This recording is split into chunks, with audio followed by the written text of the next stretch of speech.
All right, my name is Mike Over, and I have been featured in ABC News, many publications, and my job today is to make sure that people are giving us good, valuable information because let's face it, the world is full of a ton of stuff on Google, and we just don't know anymore. So, this is supposed to be telling us how to actually lose belly fat. Let's take a good listen, and I will give you guys my interpretation of this.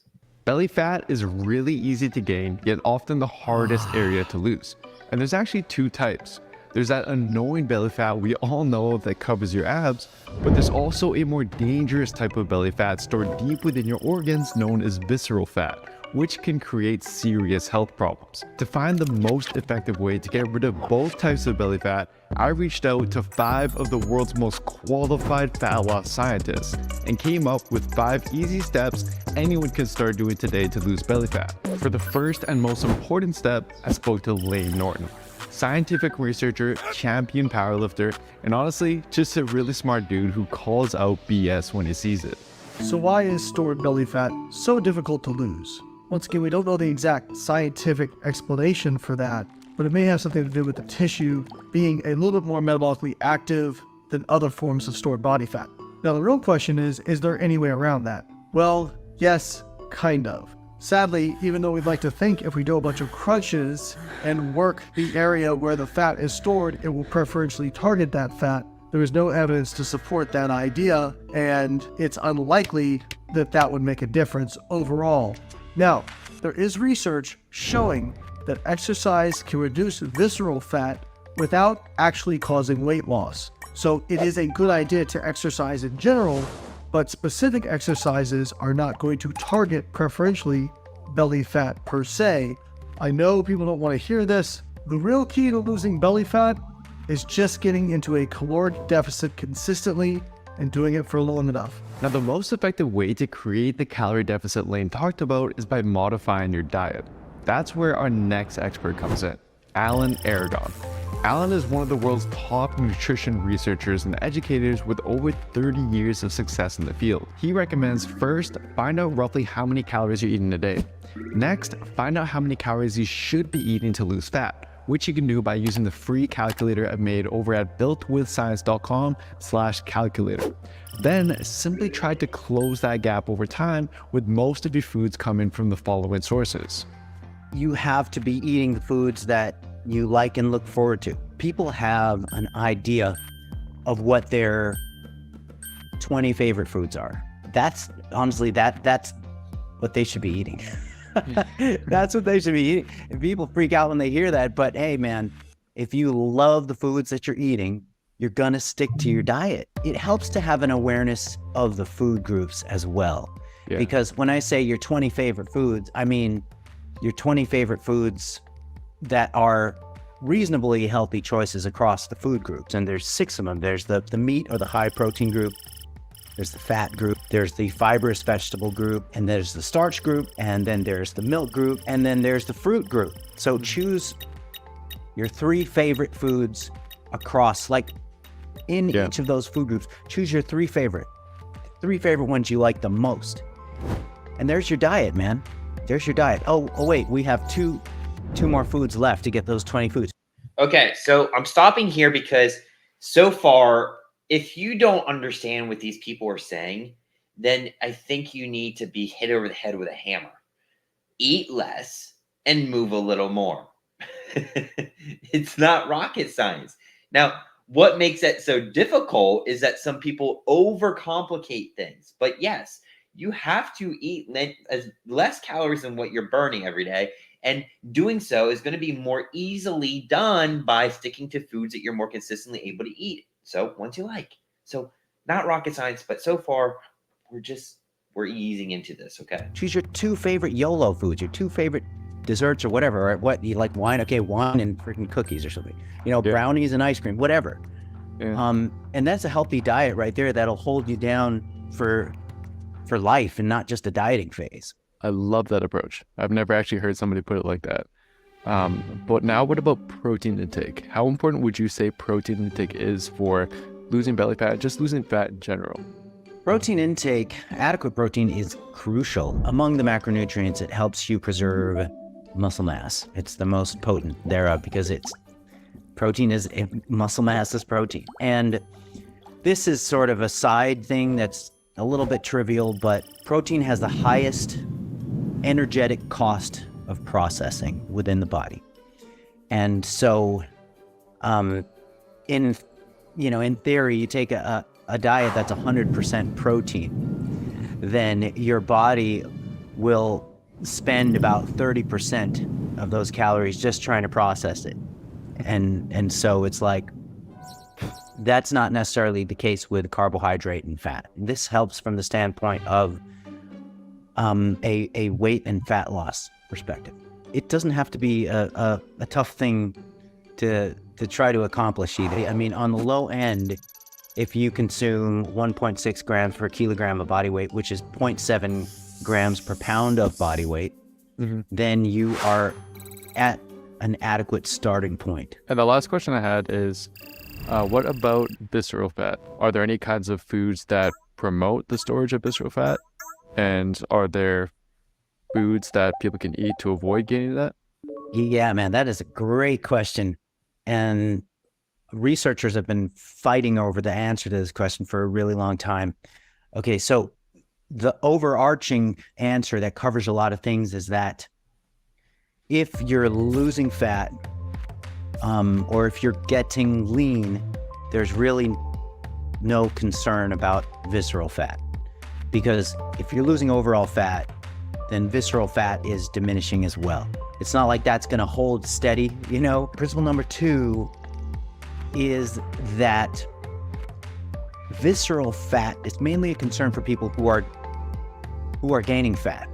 And there's actually a study by Rosquist and colleagues where they compared what types of dietary fat most influence visceral fat. They compared a polyunsaturated fat source with a saturated fat source. It was a hypercaloric experiment, where the subjects were eating more calories, and the saturated fat-rich diet, that resulted in greater visceral fat accumulation than the polyunsaturated fat-rich diet. All right, so you've got your nutrition plan, but now let's talk about exercise. As Lane mentioned earlier, exercise can burn off that dangerous visceral fat even if you don't lose any weight. But the right type of exercise can also help you avoid regaining belly fat as soon as your diet is over. To explain this is Eric Trexler, pro-natural bodybuilder and published scientist with a PhD in human movement science. So usually when people are trying to lose belly fat, they automatically think that they have to do a bunch of cardio. But how about resistance training? Like, how important is lifting weights for someone who's interested in losing belly fat? If you're trying to lose belly fat, and really just trying to lose fat in general. So first of all, if you're lifting during this fat loss phase, there's a very high likelihood that you are going to reduce the amount of muscle loss that occurs during that weight loss. And that can be great for 2 reasons. So a lot of people who don't lift weights and just do fat loss, they often find that they end up looking more skinny and less shredded than they were hoping at the end. So retaining muscle can be great for maintaining definition. There's also been some really good research in the last couple years indicating that the more muscle or the more lean mass you lose during a diet, the more hunger you tend to experience later on, and the higher likelihood that you're actually going to regain some of the fat that you lost later. Right. And then let's say somebody is, lifting weights regularly. How does cardio now fit into the picture? I mean, it definitely has a lot of benefits for your health that lifting weights doesn't necessarily provide. But how much does it help when trying to lose belly fat? The reality is you don't need cardio in order to lose fat or to lose belly fat, but cardio can be a helpful thing. And one of the reasons for that is energy expenditure has a tendency to go down during a fat loss phase.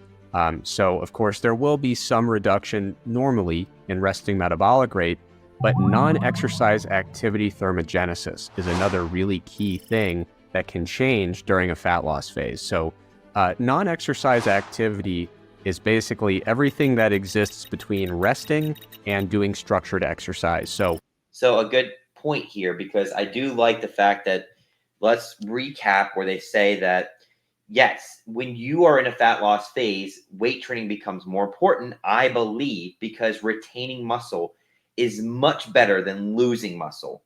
And you can easily push the plate away Focus on the actual thing that's in front of you, which is building muscle, preserving muscle, and getting leaner. And you will actually start feeling better too, because a lot of people take the route of more cardio, eat less. What's that do? Increase stress, increase inflammation. So you get a cycle of eat more, burn off more, eat more, burn off more. But if you just weight train, preserve muscle, walk more, and control your diet, you will see a better result. Walking to the mailbox, walking around at your work or your school, anything that fits between those two extremes of exercising on purpose and, just kind of totally resting. It's usually the second biggest contributor to total daily energy expenditure for most people. And so unfortunately, when we diet, a lot of people notice their non-exercise activity thermogenesis goes down pretty significantly.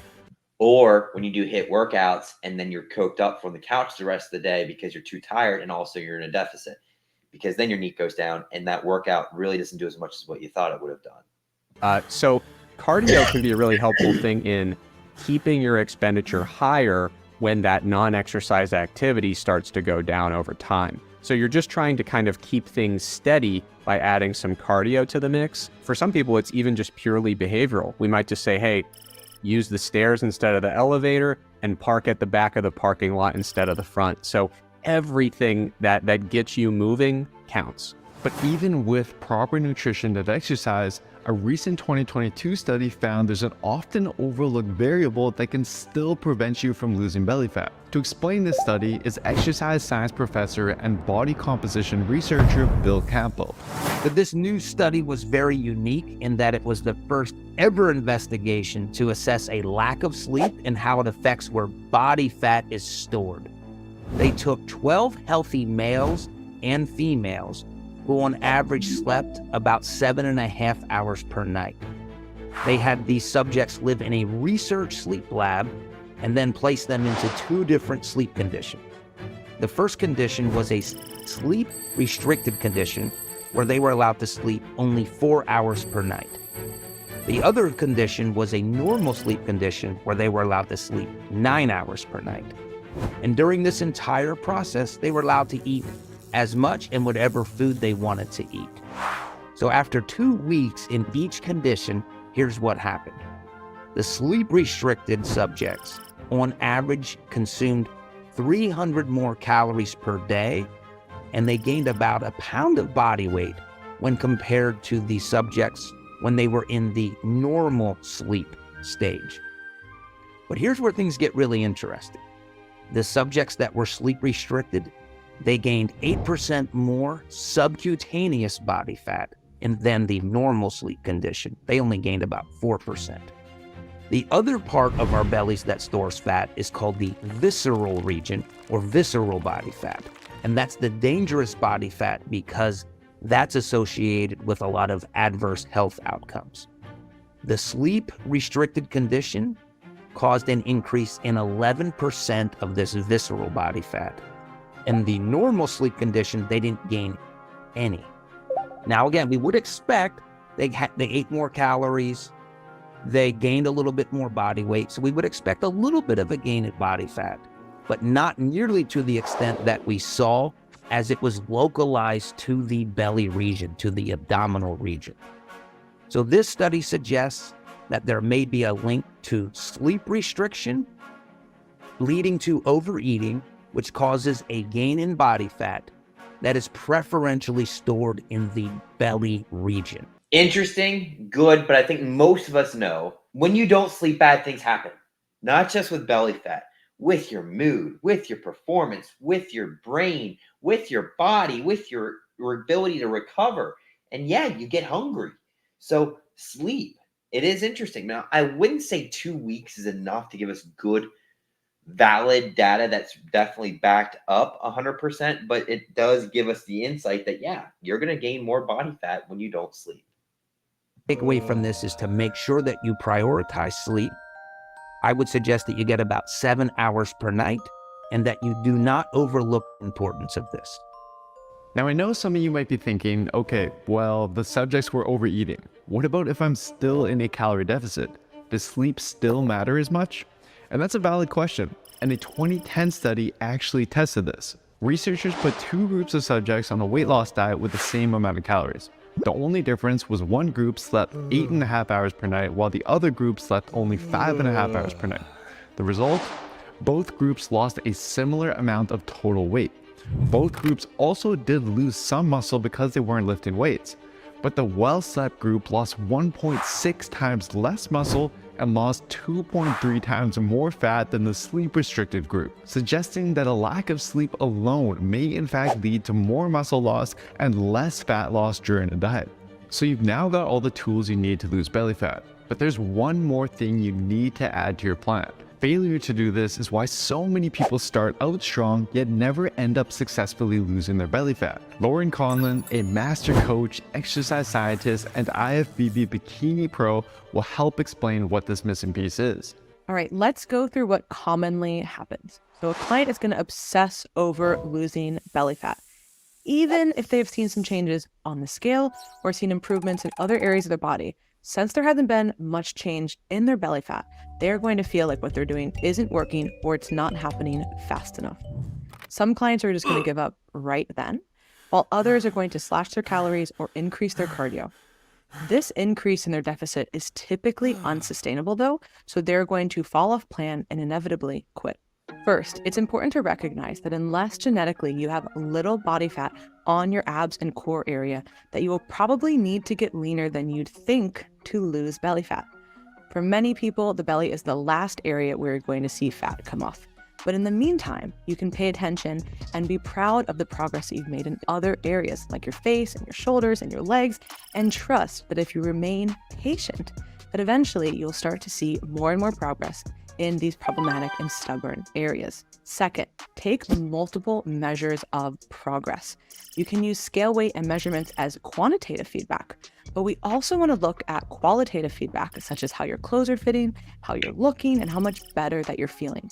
Don't just obsess over your belly. And lastly, and probably most importantly out of this entire video, be patient and recognize that you're usually quitting right before it gets good, okay? It doesn't matter how perfect your program is, unless you are patient and remain consistent, you are shortchanging yourself and your results. You owe it to yourself to make this change. So don't give up, follow or create a great program, adjust it when it's necessary, and take your time. Your belly fat didn't get there overnight, so you're not gonna lose it in a few weeks either. I want to give a huge thank you to all 5 of the experts who helped with the video. Guys, these 5 truly are the best of the best. I've been following and looking up to them for many years, ever since I started my own fitness journey, so being able to interview them and share their work with you guys is such an honor. And I've put links to all. As a coach, a lot of people don't realize that they are not going to see progress in a matter of a month. Okay. It's not about the supplements. It's not about exactly dialing in this next workout routine. It's being consistent for a long period of time. When you can do that, results will show up. It just takes time. Add in hormones, add in maybe autoimmune issues, maybe even some things going on with thyroid. Yes, things can take a long time to fix. And if you quit early, you quit on yourself. So there's going to be ups and downs. That's how weight loss goes. But when you're consistent, and you sleep, you stick to your 20 foods, you prioritize weight training, keep that the main entree, your cardio the side dish, improve your knee, and you actually spend time reducing stress, I promise you results will come. So thanks for watching. I hope you got a lot out of this.